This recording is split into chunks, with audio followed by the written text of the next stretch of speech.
begin this study by asking you a personal question, and feel free to answer in the comments if you want to. I want to know, who was your role model growing up? I was thinking recently how blessed I was to have grown up around good role models in my life. And most boys, they always think fathers are their heroes, and I'm no different. I mean, growing up, I thought that man was invincible, from repairing cars and tractors, fixing things around the house, even building things. He could do it all in my eyes. But once I was saved, it was my grandfather who really began to influence me in a different way. I try to emulate my father's work ethic and his ability to be a jack of all trades, but my grandfather's faith was something that I'd always looked up to. On a farm, things go wrong a lot. When I got the tractor stuck, my grandfather didn't get mad. He saw an opportunity to make a joke out of it. When my brother learned to drive a stick shift for the first time, he ran the car through the back wall of the shed, and Grandpa got a good laugh out of that too. But one thing I will never forget was the first time I saw that man sin. Looking back, I think that was probably the only time that I knew about that he had sinned. He was a deacon in the church for many years. He faithfully studied his Bible, and his faith wasn't private. He lived it out as a witness to all that he knew. Yet one day he was working on something in the shed, and I heard him cuss for the first time ever. And I remember stopping what I was doing. I was just in complete shock.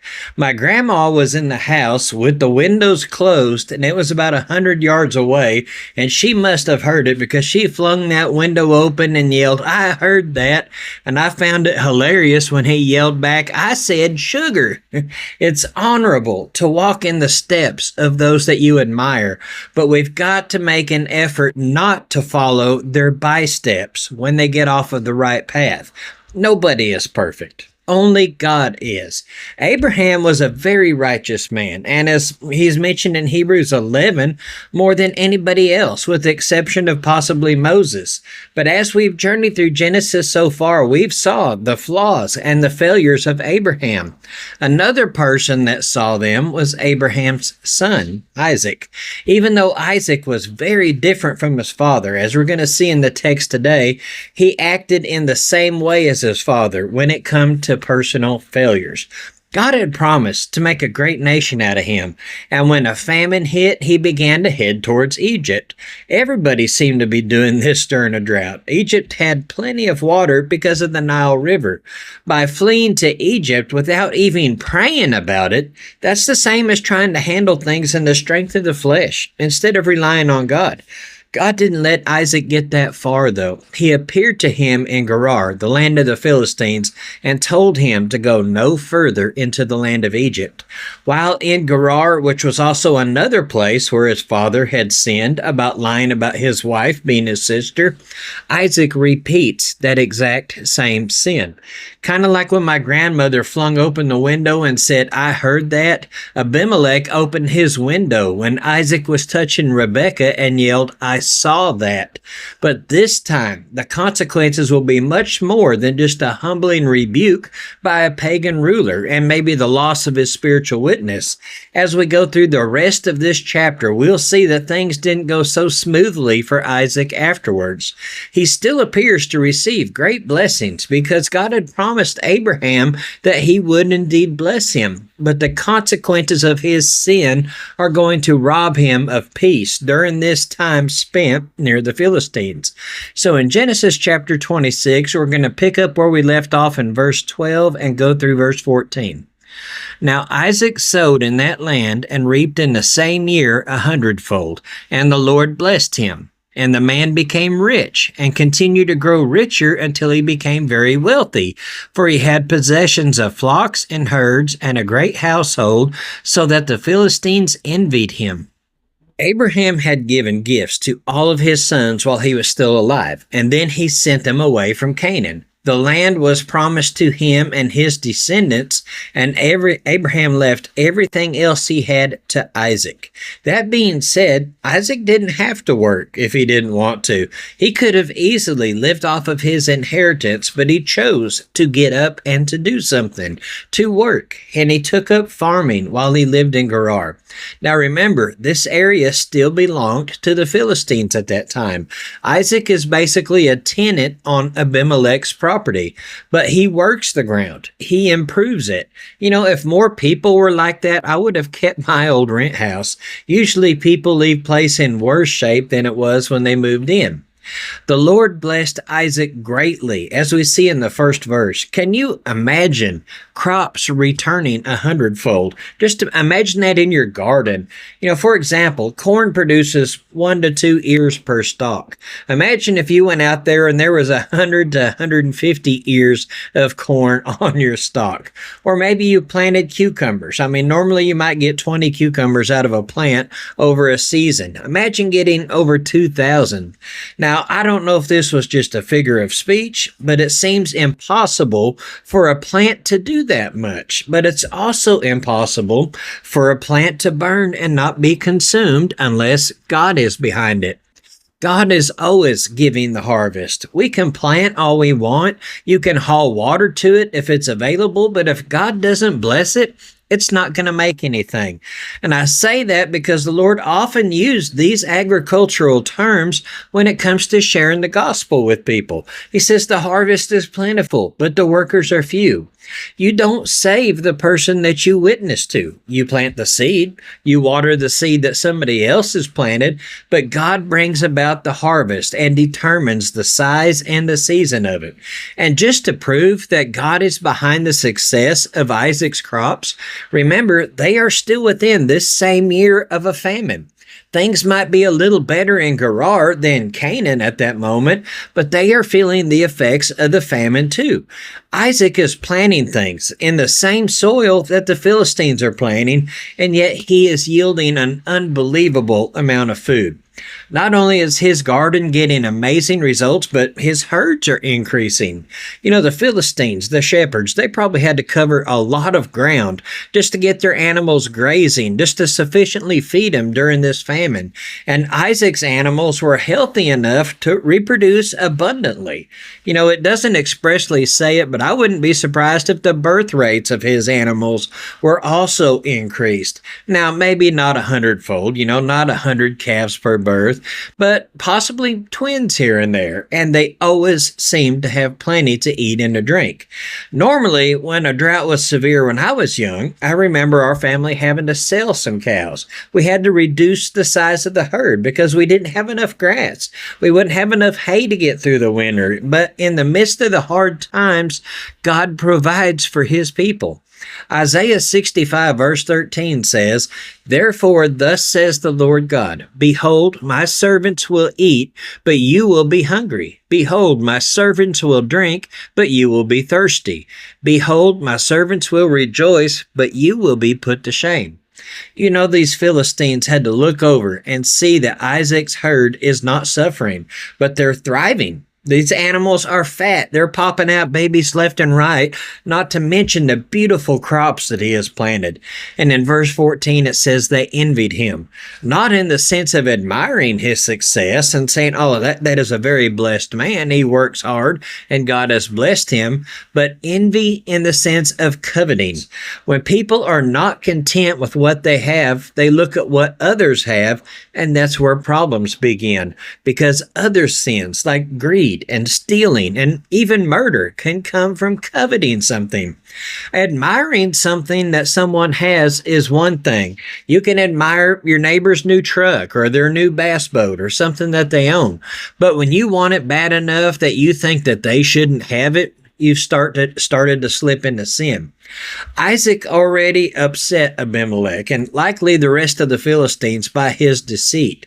Because of him, a decree was made to protect him and his wife from anybody touching him. I can imagine some of these Philistine workers. They've been out in the field all day long. They return home. They're sweaty. They're tired. They don't have hardly anything to show for their day's labor. They look over and there's Isaac's camp. Baby animals running all over the place, cattle getting fatter by the day, and crops blooming everywhere. On top of all that, Isaac and his people are under the protection from Abimelech, their own leader, whom they have served their entire lives. He has threatened his own people if they touch Isaac and his people. So it's easy to imagine the muttering and the hatred that grew in the hearts of these herdsmen. Let's continue on in verses 15 through 17. Now all the wells which his father's servants had dug in the days of Abraham his father, the Philistines stopped up by filling them with earth. Then Abimelech said to Isaac, "Go away from us, for you are too powerful for us." And Isaac departed from there and camped in the valley of Gerar and settled there. The seeds of envy and covetousness had taken root in the soil of the Philistine hearts. Now there's sprouts of sinful retaliation beginning to grow. They were not allowed to touch or to threaten the people themselves, so they found another way to get rid of them. To harm any of their livestock or their possessions would be considered an attack on them as well, so they had to find a way to get around all that. So they chose the passive-aggressive route. There are wells over on that land that Isaac was using for his people and his animals. In a land with no lakes and rivers, wells are necessary for survival. Wells are dependent upon rain, which comes from the Lord. Even the best springs and the underground water tables depend on water from the Lord. The land of Canaan was a land that would require rain and sustenance from the Lord. As the Israelites would later leave Egypt, where all the Nile River and all of this stuff was, as they began to claim Canaan as their own, they were told about the difference in this new land that they are entering compared to that of Egypt, where irrigation was as easy as digging a trench with it in the dirt with your foot. In Deuteronomy chapter 11, verses 10 through 12, it says, "For the land into which you are entering to possess it is not like the land of Egypt from which you came, where you used to sow your seed and water it with your foot like a vegetable garden. But the land into which you are about to cross to possess it, a land of hills and valleys, drinks water from the rain of heaven, a land for which the Lord your God cares. The eyes of the Lord your God are always on it, from the beginning even until the end of the year."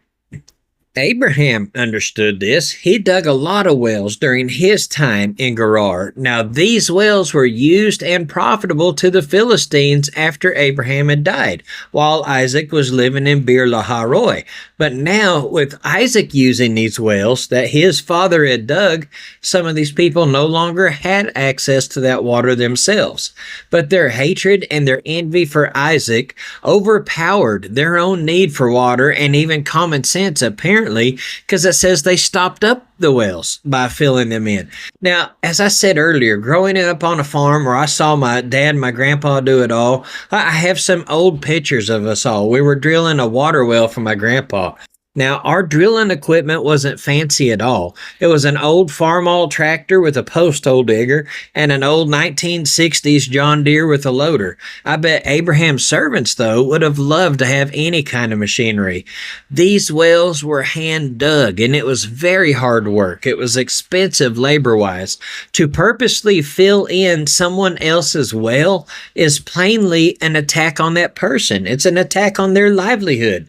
But these Philistine herdsmen could do this without fear of Abimelech's punishment because the wells were on Philistine soil. Isaac did not dig them. They were dug by some old man named Abraham that they had heard about over 100 years ago. In fact, in verse 16, it appears that Abimelech approved of this eviction attempt, or maybe he even had a hand in it. He plainly told Isaac, "Go away from us. You are too powerful for us." When a group or a nation of people becomes numerous, numerous, we automatically assume that their military strength also increases. Therefore, others could consider them to be a potential threat if they were ever to revolt or to rise up against them, especially people that are blessed in all that they do. We will see this again years into the future when the descendants of Abraham and Isaac are living in Egypt later on. In Exodus chapter 1, verses 8 through 10, it says, "Now a new king arose over Egypt, who did not know Joseph. He said to his people, 'Behold, the people of the sons of Israel are more and mightier than we. Come, let us deal wisely with them, or else they will multiply, and in the event of war, they will also join themselves to those who hate us, and fight against us, and depart from the land.'" That Pharaoh that went on to put heavy burdens on the people and gradually take away the freedom that they had in the land of Egypt. Even though the Israelites had the numbers and they had the strength by that time, so that even Egypt was concerned and worried, Egypt used fear to manage and to control God's people. I always make it a point to avoid politics wherever I can, so I will just say this and then I will move on. Be careful, brothers and sisters, that we don't let people use fear to continue taking away our rights, to make believers be forced into servitude. With our freedom of religion being squeezed and our voices and opinions being trampled on and being silenced, we are allowing the same thing to happen that the Hebrews did when they were in Egypt. The devil wants God's people to be silent sheep that just do what they're told, and he will use the establishment to keep us docile and to keep us quiet, because they fear the day when God's lambs stand up and they roar for what is right. Abraham would have roared right here in this instance with those wells. We already saw Abraham dispute with the previous Abimelech personally when the Philistines quarreled over just one single well. Abraham was not anybody's doormat. Just because a Christian is to be obedient and law-abiding does not mean that you let people walk on you and abuse you. Yet Isaac departed from there and camped in the valley of Gerar. He didn't entirely leave the land of the Philistines. He just moved a little bit further away from their headquarters, but that doesn't even put an end to his problems, as we'll see in verses 18 through 23.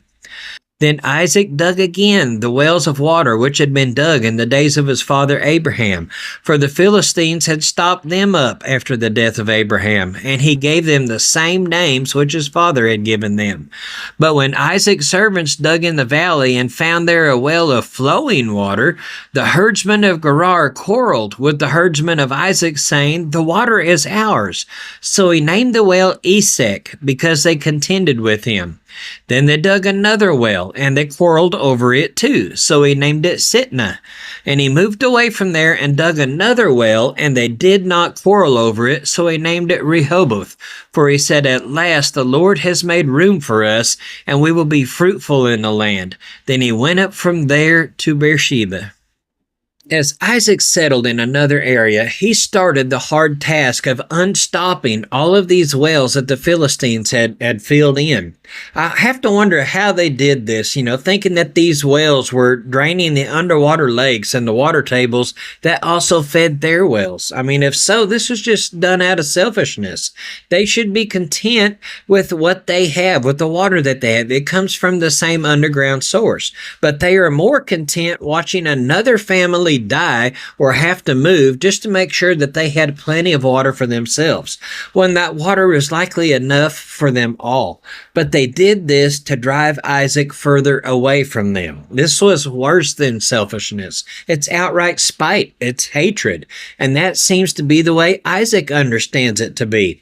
He dug the same wells that his father Abraham had dug, and he gave them the same names that his father did.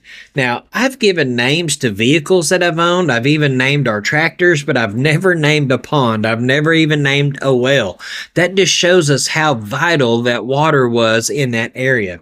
It also serves as a testimony or a reminder of an event surrounding that well. In verse 19, Isaac found something that his father didn't have, a flowing well. Now, this is far better than just a cistern that caught runoff water from rain or where water seeped into a hole in the ground from the surrounding area. This was a bona fide spring of fresh water. I mean, much better quality and much better quantity. And it's not going to grow stagnant and it's not going to be dirty like a normal well. And as soon as he finished it, here comes the opposition. In verse 20, it says these herdsmen were yelling, and that water is ours. Number one, they didn't put in the work to dig that well. And number two, if they were so concerned about the water, why on earth are they continuously stopping up all of these wells? Once again, Abraham wouldn't have let them get away with that. He would be barking right back at them, or he would go straight to Abimelech about it. But Isaac just changed the name of the well as it was taken away from him and moved a little bit further down the road. The same thing happened again in verse 21. So he changed the name to commemorate the hostility of that event, and then he moved on. You know, Isaac is a better man than me here. I would have at least dumped a bunch of salt in the well or maybe a ton or two of manure from my livestock. But he simply packs up, moves, and starts over again and again, while these bullies are going to continue their wicked abuse. Now, eventually, he went far enough that we see in verse 22 that they left him alone. So he gave that well a name that means there was finally room for him there. But verse 23 tells us that he lived in Beersheba. Now, all of this conflict served two purposes in Isaac's life. Number one, because of his sin and his trust in his own choices instead of God's promises, Isaac lost peace with his neighbors. As you can see, Isaac's not a man of conflict like his father was. He would rather run from confrontation than face it. And when you take away the peace from a man who only wants peace, it's punishment enough. And number two, I think this was God's way of getting Isaac away from those people and closer to where he's supposed to be in the first place. God used the conflict to lead Isaac back to Beersheba, where Abraham had been before. But that doesn't excuse the sins of the Philistines. God used their sin to accomplish his purpose, but they're still accountable for what they did.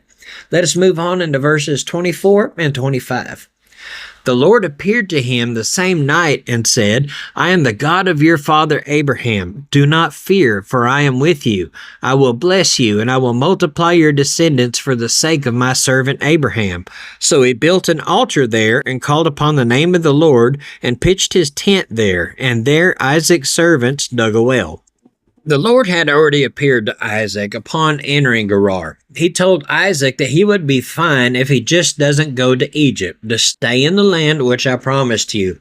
Now, upon entering Beersheba, and after he sets up camp, the Lord appears to him that very night. God told him, do not fear, for I am with you.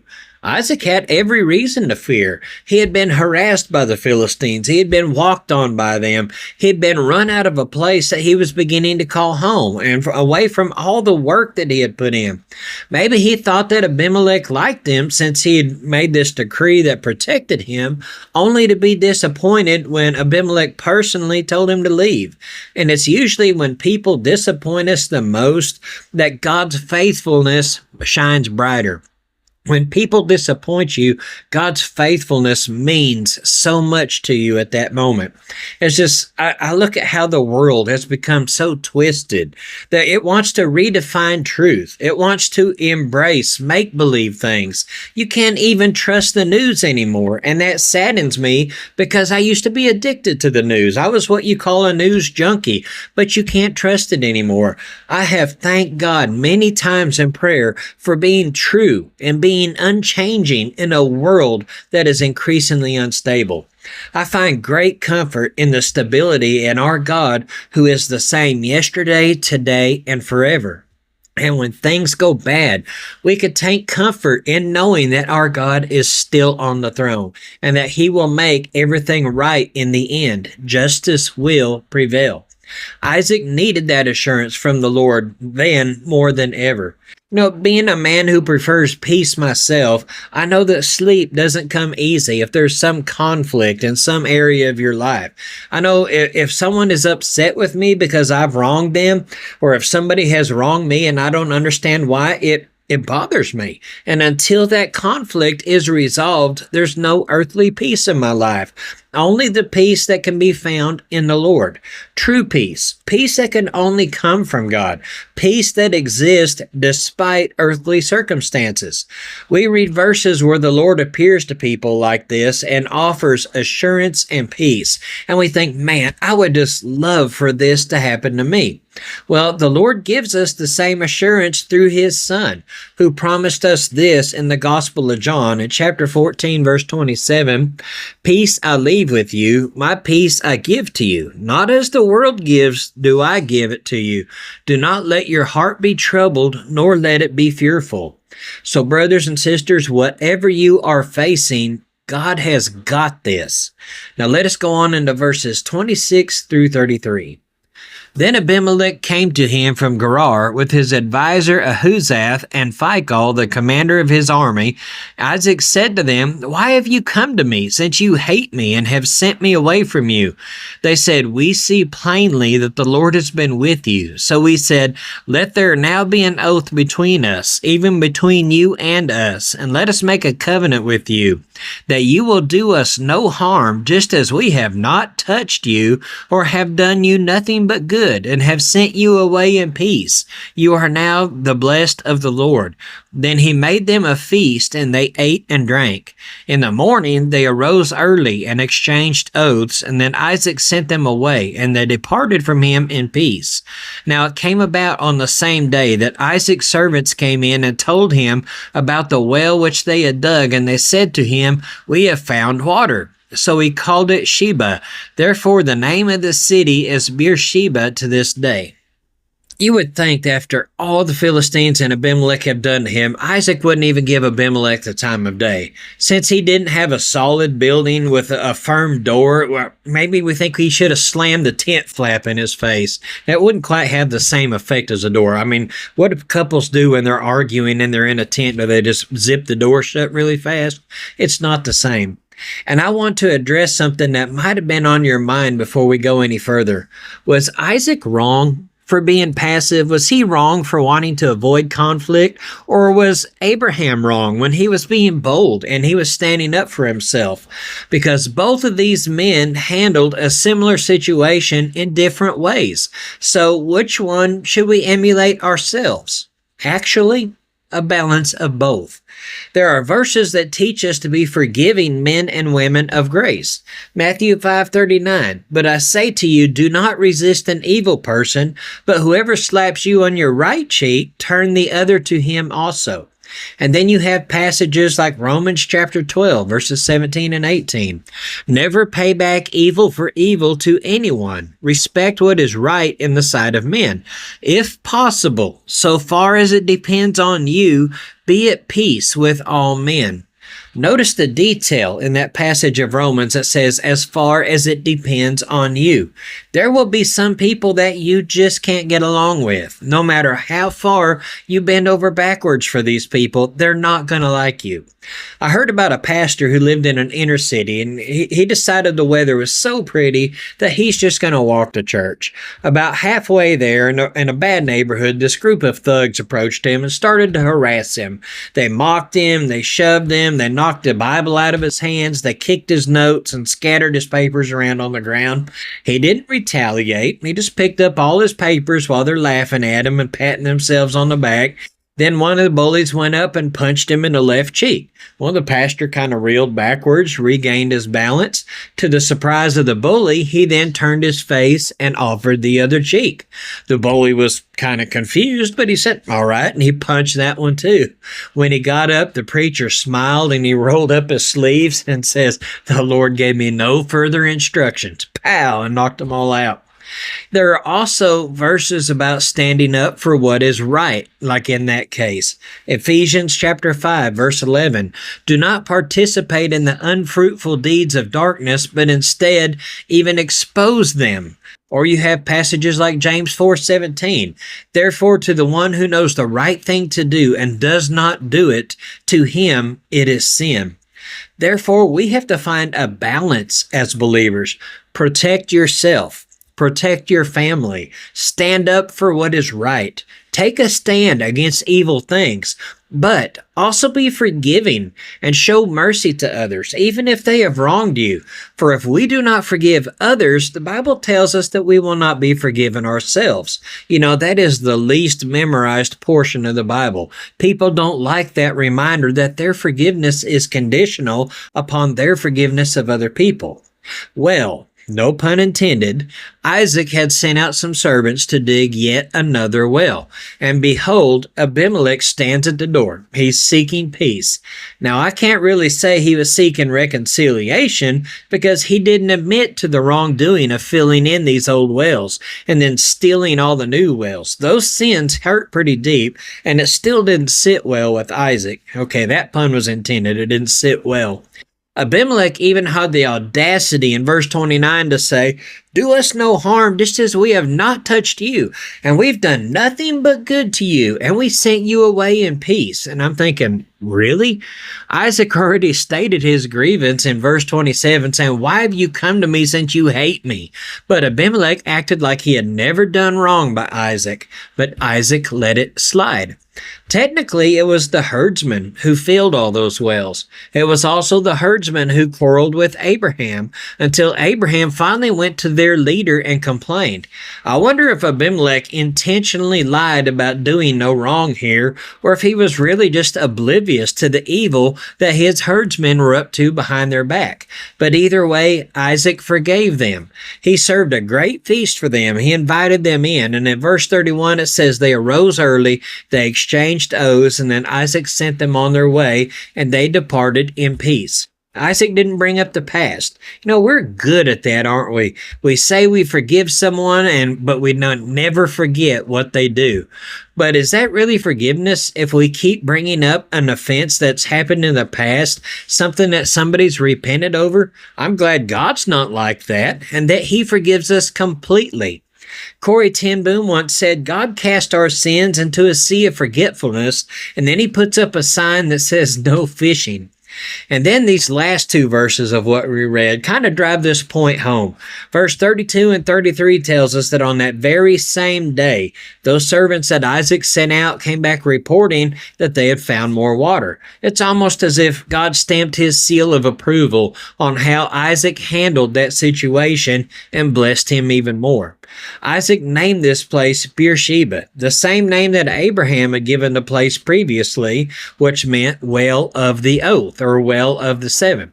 It would serve as a reminder for future generations that these events happened in the lives of both Abraham and Isaac. Now, maybe you're waiting on your big break from the struggle of life to happen.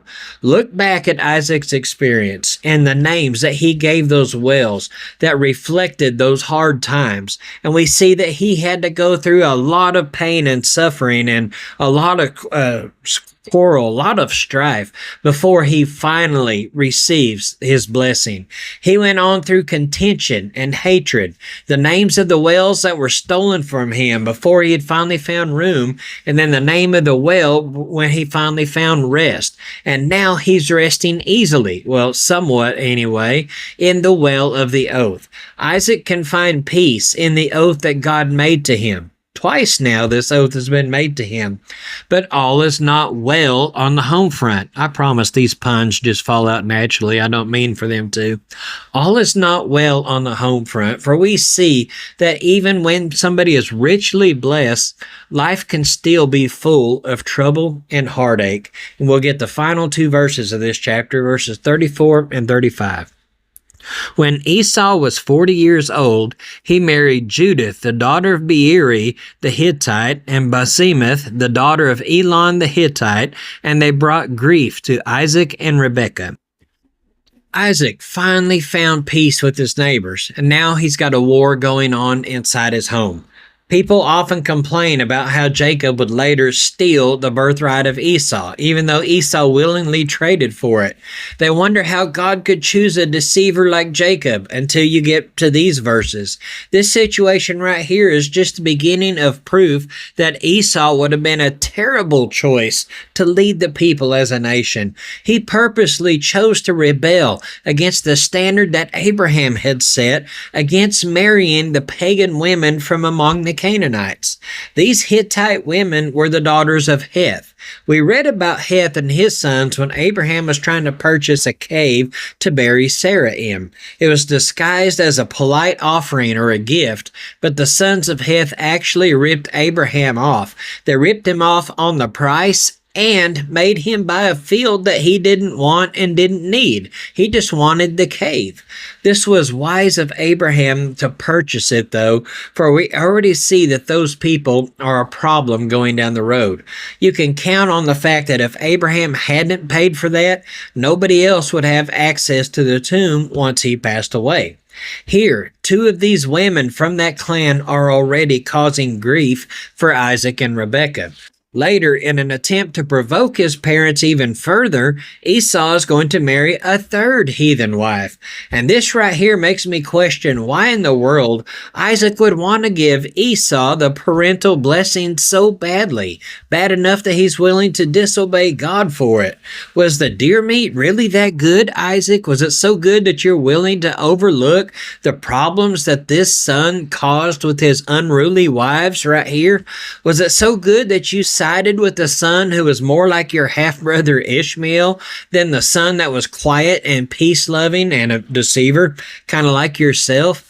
Isaac and Jacob were so much alike, but yet he still chose to favor Esau. I also want to ask him if that deer meat was so good that he really chose to attempt to violate what God had promised about the older serving the younger.